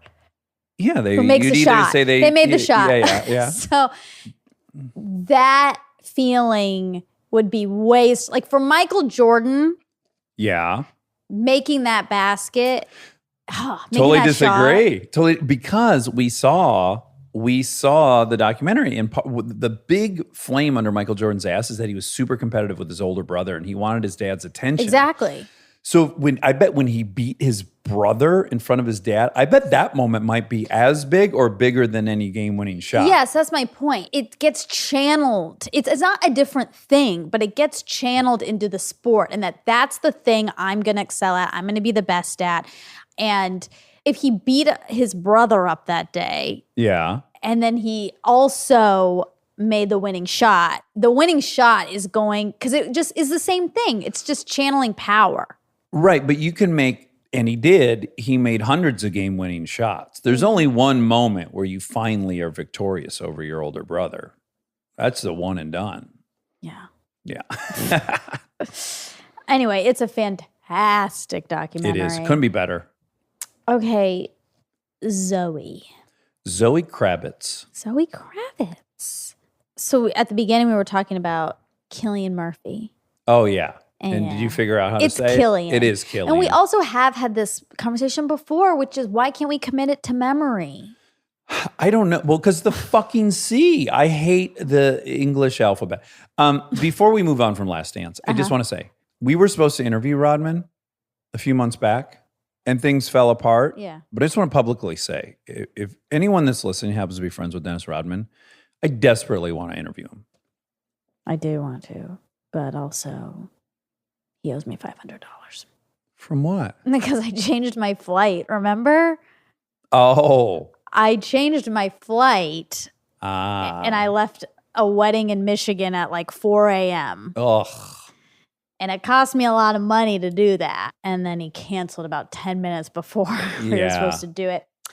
He might have had diarrhea or something. No. Well, maybe. Think how often Based we've on- had diarrhea over the last couple months. And I've never canceled. That's true. You just take a bunch of Pepto. We do have a turlet in the attic. That would be awesome. If Dennis Rodman used our turlet in an emergency situation. Open door bathroom. Open door emergency. I feel so uncomfortable. I'm so glad no one's had diarrhea. I look forward to that because I feel like I would be able to comfort him. Like he'd be so embarrassed and I would just be able to cut right through that awkwardness and put a good spin on it. That's like when I'd be up to bat. No. That's when I am game time.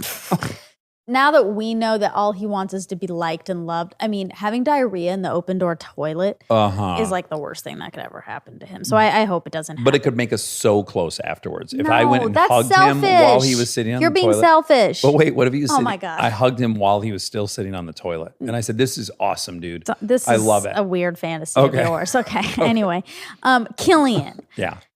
Okay. Did Hulk Hogan's kids go to Miami Country Day? I don't believe so. Oh, okay. When I looked up Brooke Hogan, his daughter, Yeah. it said that she was on the cheerleading squad, so she gets it. She's very tall. Yeah, she's probably a back spot or a base. In Clearwater, Florida. Oh, the Scientology hub. It is? Yeah, that's where the spiritual center of Scientology. Clearwater, Clearwater, Florida? Florida. That's right. Oh my God, that's insane. Well, it's not when you think that L. Ron Hubbard had been in the Navy and that everything in Scientology is based on a nautical maritime. Like that's why it's OT this. All the ranks are naval ranks. Wow. And so it's on the ocean. Wow. Yeah. It's a seafaring religion. Anyway, she went to Clearwater Central Catholic High School. Oh, okay. But it does say she only stayed at that school for the first half of freshman year. Now the son killed somebody in a vehicular manslaughter situation. I did see that in my research. Upsetting. It is very upsetting. It's upsetting for the person who was killed, obviously, Their family. their family, for the son Of course. Chris. God, you gotta live with that. And then for fucking the Hulkster. Because when you're famous and your kids fuck up, parents. boy, everyone knows. It's already so embarrassing that your kids fuck up. But if you're famous, then every interview he's ever done since, probably they're bringing up this thing this kid did. I don't know that it's more painful than any other parent who's experiencing that. It's a different set of circumstances. It's so but- painful, and it's painful privately. I think all these painful things are best done privately when it's But not. private is relative, right? Like the people in your community know, and then you feel like if you're at the grocery store and you see the person and they know, like it's Well, that's why you uncomfortable. want your kids to kill someone in New York City. There's just so many people no one knows their neighbors. No one wants it. No one can be. No one wants their kid to kill anyone. I'm just saying if you have to pick a city for it to happen and in privacy is your objective, probably New York City or Mexico City or Beijing. These are the places. Small town, rural America, you're right. Everyone at the post office knows that Glenn's boy had a mishap. It's really sad. Yeah. Anyway, it does not seem like they went to Miami Country Day is my conclusion. Okay.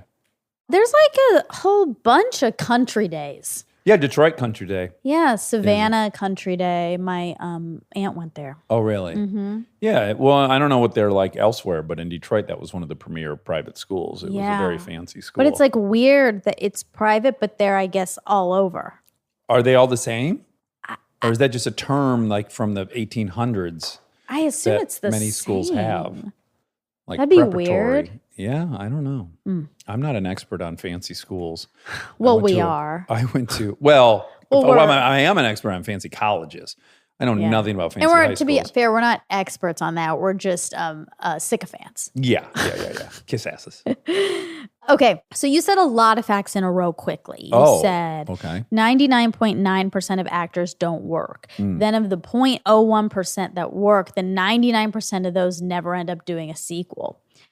So Hard numbers to compute. yeah. But I think I might still be right, even though it's impossible to compute. You're not. Okay. Because 2% of actors earn a living. So 98% of actors are not earning a living. Well, is that actors in the guild? Probably. Right. So most of the actors in LA aren't even in the guild. I was an actor for 9 years before I was in the guild. I was going on auditions from Backstage West. I was going to non-union commercials. I mean, I guess it then depends on like what do you qualify? When do you say that you're an actor? When you're pursuing professional acting engagements all day long, I think you're an actor. You know, me and you got in a conversation once, and then I subsequently had this conversation with my dad because we were watching John Oliver. There was a guy on there. I forget what was happening, but he kept saying he was a geologist. Oh, yes. And he had a geology degree. He had a geology degree. Yeah. He was not working in geology. Wasn't He had practicing. he had another job, whatever. He was a politician. I think Yeah. that's what this must have Yep. been. Yes, he was a politician. He kept saying, "I'm a geologist. I'm a geologist. As I'm a geologist, yeah. And I feel very adamantly that person is not a geologist. Right. That just because you have a geology degree does not make you a geologist. And you were arguing that with me. And Kristen was a little bit too.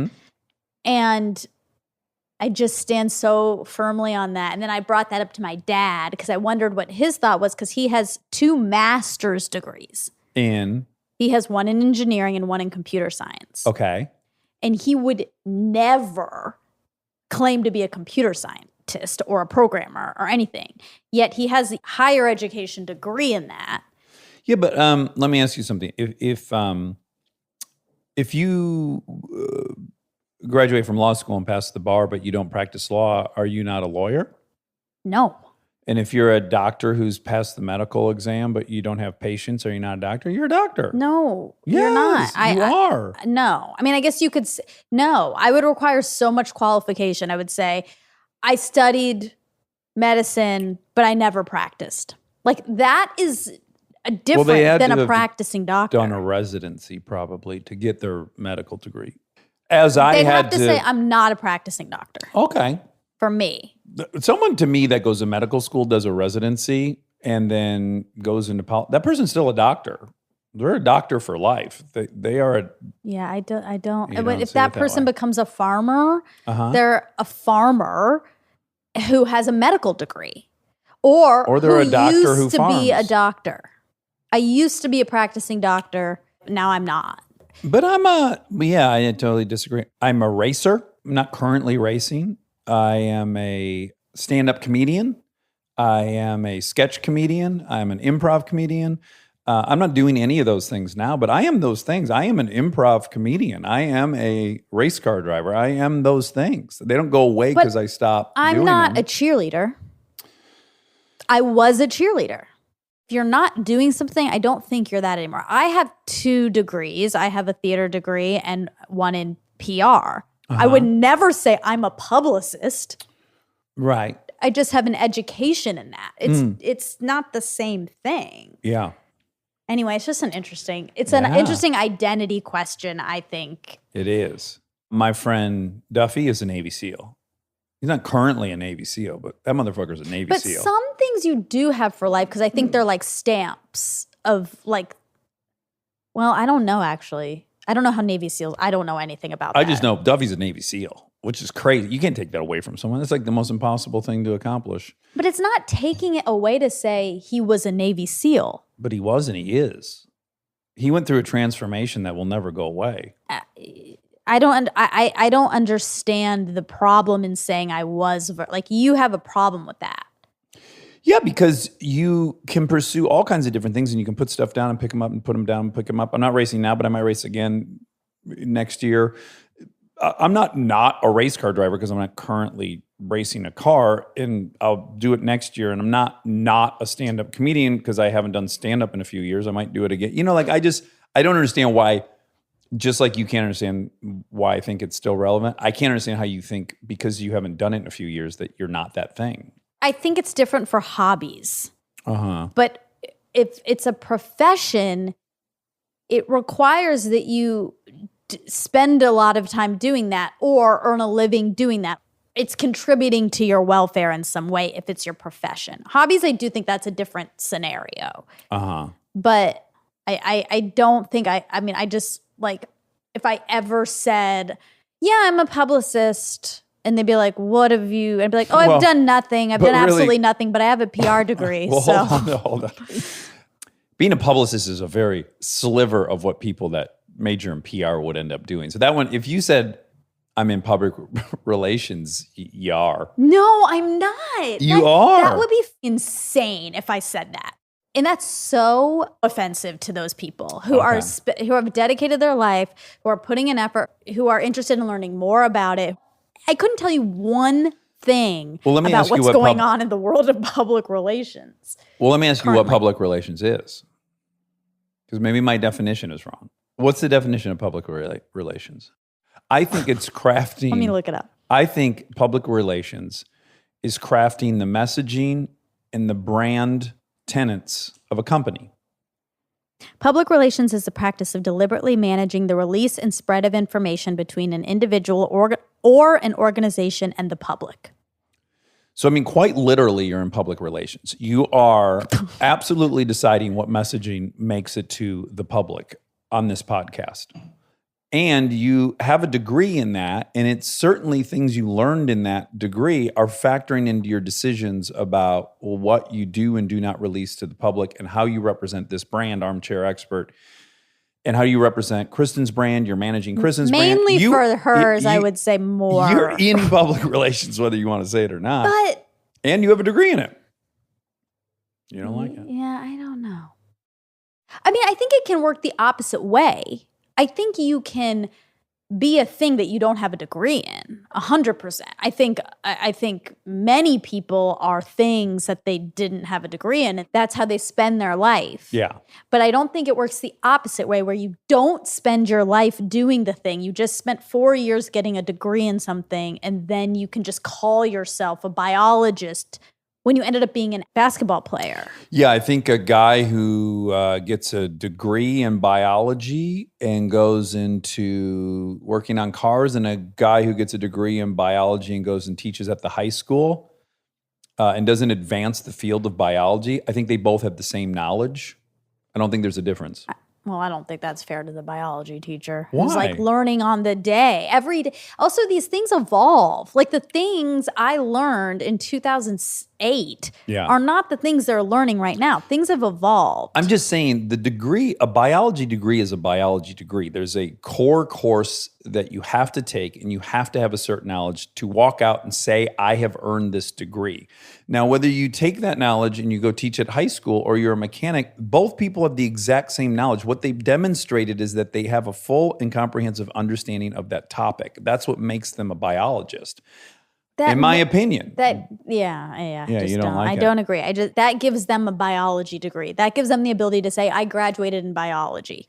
The high school teacher needs to say, I'm a biology teacher. The mechanic needs to say, I'm a mechanic. The biologist who is learning every day, who is researching every day, who is putting this into practice can say, I'm a biologist. Right. Anyway, I wonder what people think. I think they're like, who cares? Yeah. Don't you think? Yeah, maybe. Okay, so Seinfeld's parking garage at the bottom of his house, it's a few blocks. It's 3 blocks away. Oh, his garage is 3 blocks from his house? Yes. Okay, but it's a full building, right? It's a full, like, multi-story parking garage? All these articles were from 2000, which is when he started building it. It's 20 parking spaces, according to the articles I read. Oh, well, that maybe sounds like just one floor. I don't think it's building. a garage. Well, I do know he sold most of those Porsches, so maybe he doesn't even need it anymore. Yeah. Did divorce rates in China skyrocket after COVID? Yeah, lots of different articles said yes. A record high in Business Insider, it said a record high number of divorce requests in recent weeks. So with some districts even maxing out the number of appointments available at local government offices. Oh, that's hilarious. But health officials say the increase could be explained by two factors. First, offices have been closed for a month. Oh, that makes sense. A little backlog. Yeah. So are likely hit by a wave of delayed requests now that they've reopened. Secondly, many people have been quarantined in close quarters, creating an especially inflammatory environment for marital feuding. As a result of the epidemic, many couples have been bound with each other at home for over a month, which evoked the underlying conflicts. It is kind of a little glimpse of what retirement will be like with your loved one. Yeah. Yeah, that's true. Another official told the Global Times that many couples regretted the procedure, which many decided to remarry within hours. Oh. Because I guess there it can happen in like 30 to 40 minutes, the process. Oh, that's, wow. Yeah. A fast track. Yeah. It provides an interesting conundrum for researchers who cannot decide on whether time spent together in close quarters is a good or bad thing for couples.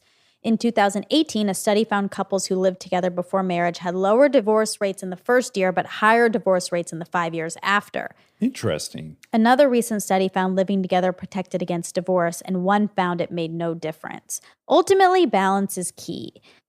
Psychologists Rob Pascal and Lou Primavera, PhD, said in the article for Psychology Today. A mix of time with friends and family, time together as a couple, and separate time for each partner add to marital quality, as does an equal split between our circle and activities and those of our partner. Can we go back to the biologist conversation for 1 second? Sure. If I had to put on a spectrum how definitive I am about that opinion we were just arguing about, it's 53%. Okay. You know, like there are some things that you and I disagree about. Yeah. Well, I'm going to 100% think that. Yeah. I just want to be clear that I think it's only a smidgen. I'm only a smidgen in that category of Got it. thinking that. Yeah. It's just I'm leaning a little over to the side Yeah. of where would you say you're at? 99. I don't feel strongly about it in the way that I'm like, I think about it every day and it's important to me. I just, if that is the option on the table, I have like no wavering thoughts. Yeah, so It's very black and white to me. and I'm not even passionate in that debate because I can see your point of view very clearly. I don't not see your point of view. Yeah. It makes total sense what you're saying. That's all for Zoe. That was a fun fact check. Yeah. Zoe was fun too, and I got so excited about Koo Koo Roo. Do you remember how excited I got? Yes. Yes, I love Koo Koo Roo. Yeah, she loved it too. Miss it. I wish it was around still. Yeah. I've never had it. Oh, Never will. Well, Limited edition. they might bring it back. Remember Hostess went out of business and everyone freaked out and someone just bought it somehow? I didn't know that. Yeah, they went under and then they were acquired, I assume, in bankruptcy. And then so another company. just Should we owns buy them. it? Armchair Expert? Well, Oh my God. first of all, I don't think we have enough money. Secondly, I think. Why? If they're dead in the water, we could buy it. Oh, Koo Koo Roo we could probably afford. Yeah, yes, can we buy a that? very distressed asset. I'm sure we could pick that up for pennies on the dollar. Oh my God. Wow. It's exciting. We're going into the restaurant business. Yay. All righty. I love you. Love you.